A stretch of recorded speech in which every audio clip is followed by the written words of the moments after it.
Et il t'interroge sur Dhul Qarnayn. Dis, je vais vous en citer quelques faits mémorables. Vraiment, nous avons affermi sa puissance sur terre et nous lui avons donné libre voie à toute chose. Il suivit donc une voie. Et quand il eut atteint le couchant, il trouva que le soleil se couchait dans une source boueuse, et auprès d'elle, il trouva une peuplade impie. Nous dîmes, ô Dhul Qarnayn, ou tu les châties, ou tu uses de bienveillance à leur égard. Il dit, quant à celui qui est injuste, nous le châtierons, ensuite il sera ramené vers son Seigneur qui le punira d'un châtiment terrible. Et quant à celui qui croit et fait bonne œuvre, il aura en retour la plus belle récompense, et nous lui donnerons des ordres faciles à exécuter. Puis il suivit une autre voie, et quand il eut atteint le levant, il trouva que le soleil se levait sur une peuplade à laquelle nous n'avions pas donné de voile pour s'en protéger. Il en fut ainsi, et nous embrassons de notre science ce qu'il détenait.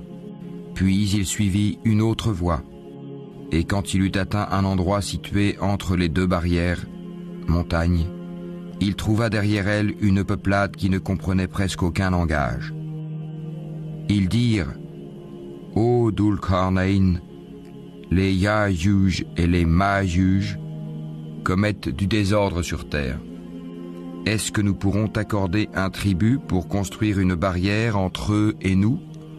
Il dit, ce que mon Seigneur m'a conféré vaut mieux que vos dons. Aidez-moi donc avec votre force, et je construirai un remblai entre vous et eux. Apportez-moi des blocs de fer. Puis, lorsqu'il en eut comblé l'espace entre les deux montagnes, il dit, soufflez. Puis, lorsqu'il eut rendu une fournaise, il dit, apportez-moi du cuivre fondu, que je le déverse dessus. Ainsi, ils ne purent guère l'escalader, ni l'ébrécher non plus. Il dit, c'est une miséricorde de la part de mon Seigneur, mais lorsque la promesse de mon Seigneur viendra, il le nivellera.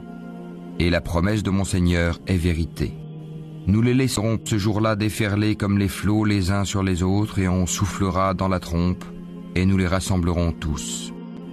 Et ce jour-là, nous présenterons de près l'enfer aux mécréants.